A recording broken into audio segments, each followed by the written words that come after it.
ahora vamos a seguir. Por un lado dijiste que, bueno, que por lo menos en Colombia el tema de los que tienen espárrago no se dedican a contratar, sino que aprovechan la polinización que se hace en las fincas o en los terrenos o en las chacras de al lado.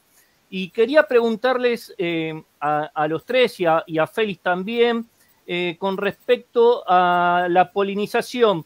¿Están teniendo más problema de mortandad cuando van a los cítricos o es exactamente lo mismo que los cítricos que el palto, el arándano? ¿Cómo es el tema? ¿Se inclina más la balanza para una determinada polinización o es exactamente igual cuando el chacarero o el dueño de la finca no cumple con los reglamentos? ¿Te contesto? Empezamos. ¿Te contesto, ¿Sí? Rodrigo?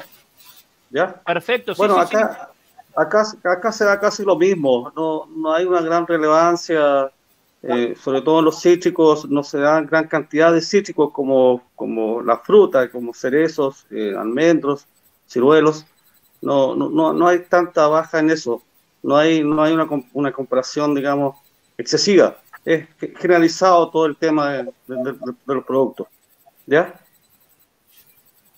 perfecto. Rodrigo, ¿me escuchas? Yo te escucho perfecto. Esa era más que nada tu pregunta, ¿no? Eso era más que nada tu pregunta. Sí. ¿Y Aníbal? A ver, Rodrigo, aquí en Perú, los dos únicos cultivos que se dedican, que dedicamos nosotros a polinización es palto y arándanos. En cítricos, no. E inclusive aquí tenemos mucha producción de mandarina para exportación y las variedades que se utilizan no necesitan ser polinizadas. Entonces hay fondos que aplican inclusive ciertos productos o insecticidas o fosforados para eliminar abejas, para que no haya un cuajado y como consecuencia esa fruta tenga pepa, ¿no? Porque el mercado internacional exige que sea un producto sin pepa. Y no se estila alquilar colmenas, o sea, los fondos de cítricos no alquilan, no arriendan colmenas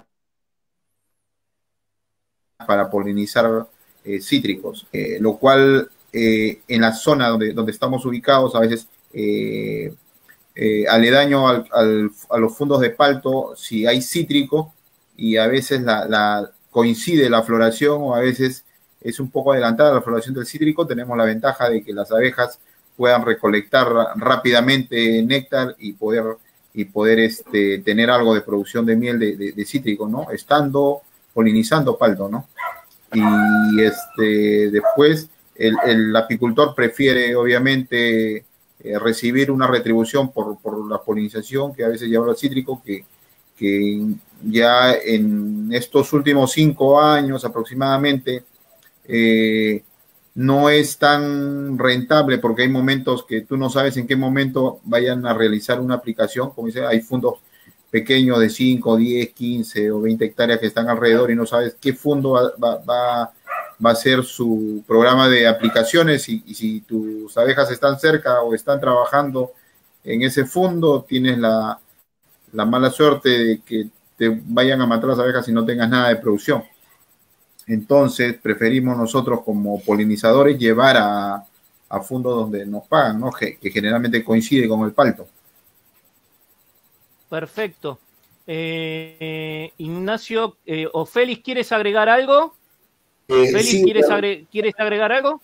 Sí, Rodrigo, mira, yo he tenido una experiencia, como dice Aníbal, ¿no? En los cítricos no requieren para polinizar, pero he tenido una experiencia donde polinizaba un fondo donde estaba alrededor, sí, tenían cultivo de cítrico, y donde dice Aníbal, me parece que eso, porque en los fondos no te dejan ingresar, ¿no? Si no eres un trabajador o no tengas una acreditación, que vas a hacer un trabajo dentro del fondo. Entonces, justo cuando iniciaba la floración del palto, se activaba también la floración del cítrico y me mataban Chaque, buena cantidad de colmenas, Rodrigo. 3 oportunidades fui y las 3 oportunidades me diezmaron. Entonces, la polinización del palto fue un caos. No se obtenía lo que realmente se debería haber obtenido. Y tal es el caso que tuve que retirar mis colmenas y ya no más prestarle el servicio de polinización a ese fondo. Entonces, ¿por qué? Por el problema del cultivo que está alrededor, ¿no?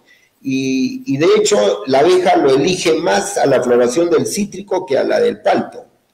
Y es como una trampa, ¿no? Y tal es el caso que diezman pues, las colmenas por estar cerca de los cítricos. Eso es en ciertos cultivos, como dice Aníbal. No es en todos, es en ciertos cultivos de mandarinas sin pepa. Sí. Sí, escuchamos. Te escuchamos, Ignacio. Creo que, escucha, bueno, agregando ahí, listo, ahí está bien, listo. Bueno, agregando al tema, el tema de cítricos, claro, la pepa es indeseable.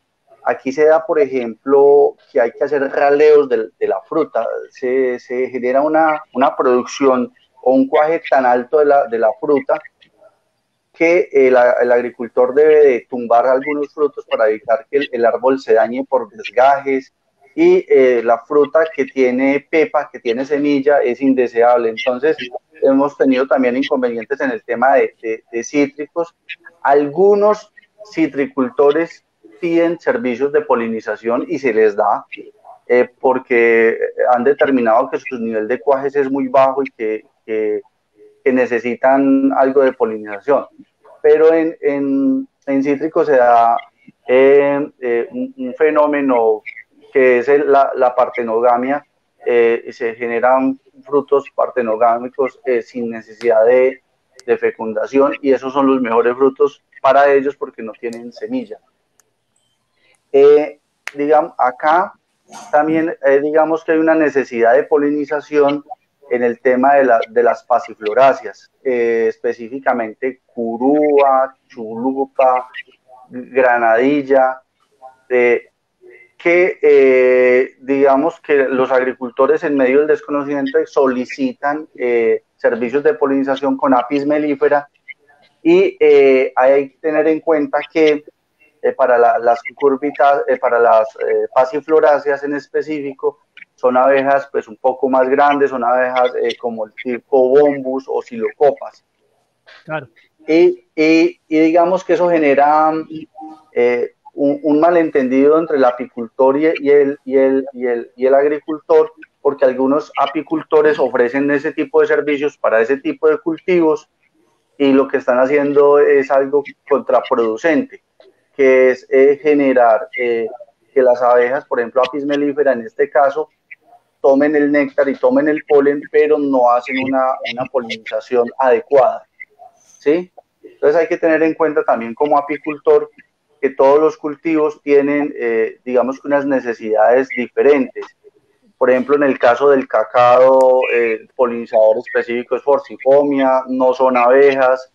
En el caso de la guanábana es un coleóptero, las abejas no hacen nada ahí. En el caso de la granadilla y la curúa y todo eso, las abejas pueden hacer algo, pero los mejores son los bombos y los silocopas. Algunas abejas nativas son muy específicas para ciertos cultivos, por ejemplo, como el tomate.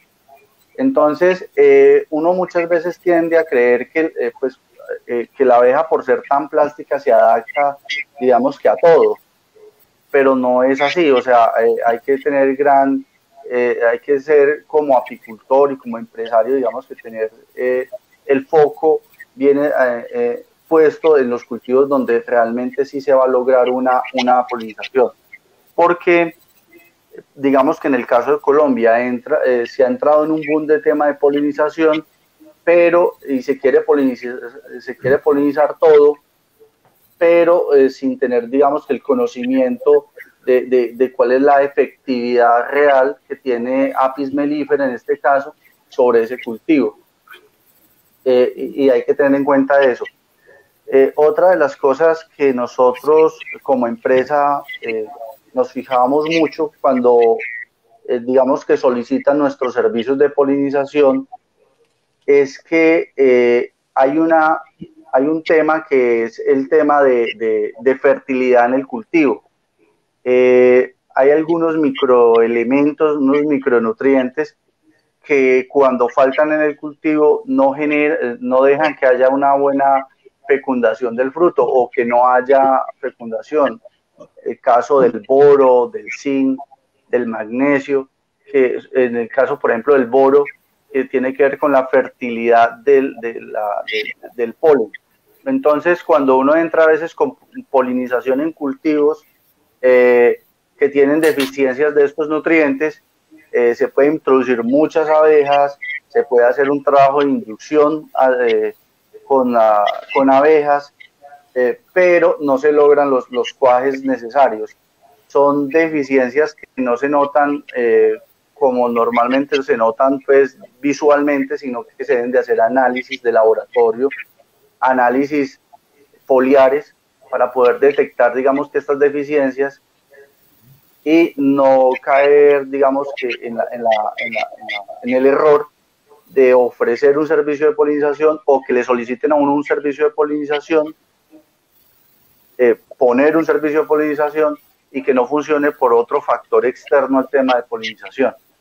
Hay que, digamos, que uno como apicultor se debe blindar porque algunos agricultores pues esperan unos muy buenos resultados del tema de polinización y estos resultados no dependen solo de la introducción de abejas, sino que, como lo hemos venido hablando, depende del manejo de plagas y enfermedades, depende de toda la implementación que se pone por parte del agricultor, la densidad de abejas por colmena, la densidad de abejas por cultivo y los manejos agronómicos que este cultivo demanda para obtener, digamos, unas buenas producciones. Básicamente, como Perfecto. todos estos temas es lo que hay que tener en cuenta ahí.